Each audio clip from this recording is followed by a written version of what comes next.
The draft mock simulators are a great detector of future basketball promises in the NBA. Taking a quick look at those from 2019, the name that stands out is still Zion Williamson, the sacred monster who has a chance to become one of the best basketball players ever. Zion is one of the greatest dunkers of all time, and we have known that since we saw him in his high school days, and are used to expecting a lot from him. There is also Ja Morant, who is probably one of the most surprising prospects this year, coming from the unknown and being probably the best scorer in his draft. Since the middle of his college season, we know that Ja Morant is great. And third place on this list is undoubtedly RJ Bennett, Zion Williamson's teammate. RJ has also been a national media sensation since high school, ranked as the best player at his college, and is supposed to be another legendary player in the NBA one day. And then there's that place number 4, that most NBA fans have absolutely no idea who it is, and he's called Rui Hachimura. Even as college basketball fans, we haven't heard much about him. When we checked the updated mock drafts and saw his name at the top, we did some research, and to our surprise, he has one of the most curious stories. He's an athletic beast, half black, half Japanese, who barely understood the English language in his freshman year of college, and it's a miracle that he can play college basketball in the United States, only to end up being the best player on one of the top college basketball teams. So as you can guess, today we will tell you the story of Rui Hachimura, and explain why he is being compared to guys like Giannis Antetokounmpo, and the achieved potential of Andrew Wiggins. Of course, to find out everything, you will have to stay until the end of the video, because there are the revelations. So sit back in your favorite chair and enjoy. Let's start with Rui Hachimura's childhood.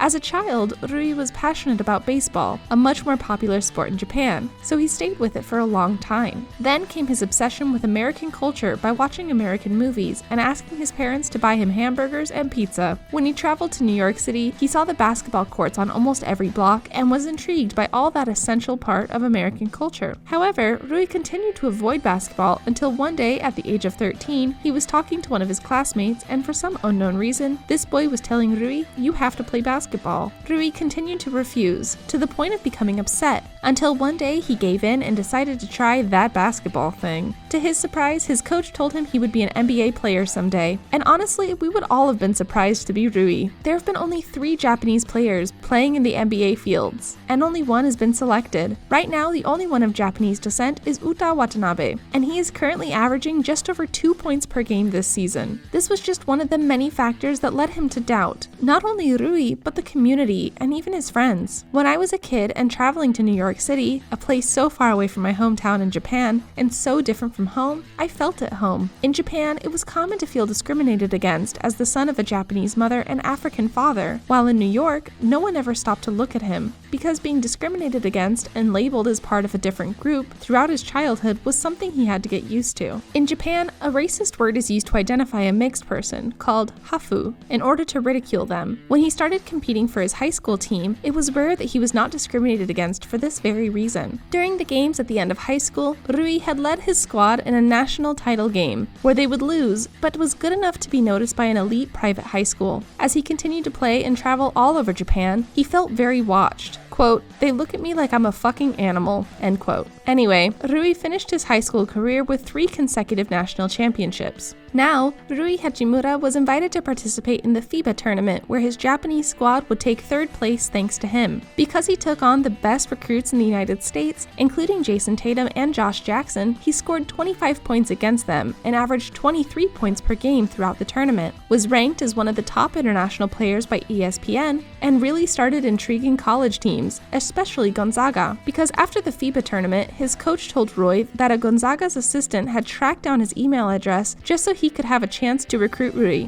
Although Rui was very excited, his first question was, "What is Gonzaga?" Well, Rui had a chance to find out exactly what college was like, and traveling back to America made him feel right at home. Rui received a scholarship offer to play at Gonzaga that he committed to play there. That was obvious, since Rui was being noticed by everyone, even by those Japanese who discriminated against him and now asked for photos and autographs. Since Rui was still learning the English language, the question was whether he would successfully pass the SAT exam to get into Gonzaga. But after the 5th attempt, he was able to pass. He immediately moved to Gonzaga's home in Spokane. Fortunately, while he was there, Rui met a video coordinator who was fluent in Japanese, and he ended up playing a very important role in tutoring Rui and translating instructions directly from his coach. Rui would start getting up at 7:30 to begin training by going to classes and training more when classes were over, which were much busier days than he was used to in his first year. Rui only averaged about 2.5 points, playing less than 5 minutes per game, but this was largely due to his inability to understand what was going on and the success of his team. There were some funny anecdotes for Rui in his first year, including one time at practice where he thought the coach was comparing him to the great Gonzaga de Monte Sabonis, whose nickname is Domus, but was actually just calling him a dumbass. There was another moment when the coach said it looked like Rui was getting into a pillow fight in the publication,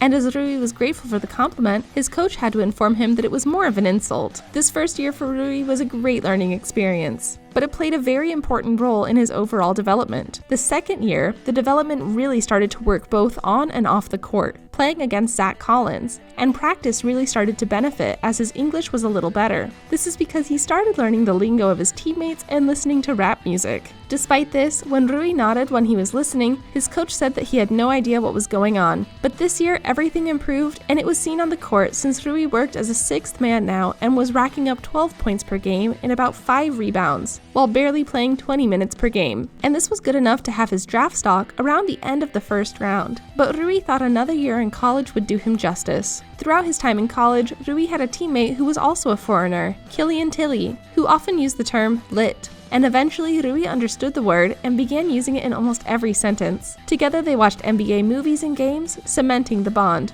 Rui and Tilly were supposed to be a big threat in Rui's third year, but unfortunately Tilly would have to have ankle surgery, which meant Rui was on his own. But Rui would become a superstar player himself for the team, scoring 20 points and 7 rebounds per game by shooting almost 60% from the floor and 42% from depth. He is now one of the most interesting recruits of the year. He is projected to go very high in the lottery draw in 2019. Now, watching Rui Hachimura's game, he can do almost anything on the court. Known as a super athletic player with a decent jump shot, some even call him the basketball demigod. As we have said before, some have compared Rui to the player Andrew Wiggins, which could be the case if he achieved his potential, and even some compare him to Giannis Antetokounmpo, and it's not crazy to see him like that. It's really scary to think what Rui would have looked like if he really knew what was going on 100% of the time. In addition to what Rui is offering in terms of his skill set for an NBA team, his 7'2" wingspan, to go along with his 6'9" frame that has increased by 3 inches since high school, makes you wonder how far Rui can go in the NBA. Of course, Rui has some weaknesses in his game like any player, including his average playing skills, trouble shooting hoops, or whether he's a small forward or a power forward. But now that the NBA tends to look at a list of style positions, it doesn't matter where he plays. Rui will make it work so you can do anything on the court. There are overhangs that can be considered basketball unicorns, and we believe Rui is one of them. The boy is now able to speak English and seems much more comfortable on the court as well. So if you remember the beginning of the story at the age of 13, Rui was bothered by his classmate telling him to try basketball, we have to go back and find that man who was bothering him and thank him for getting us a player that is Rui Hachimura,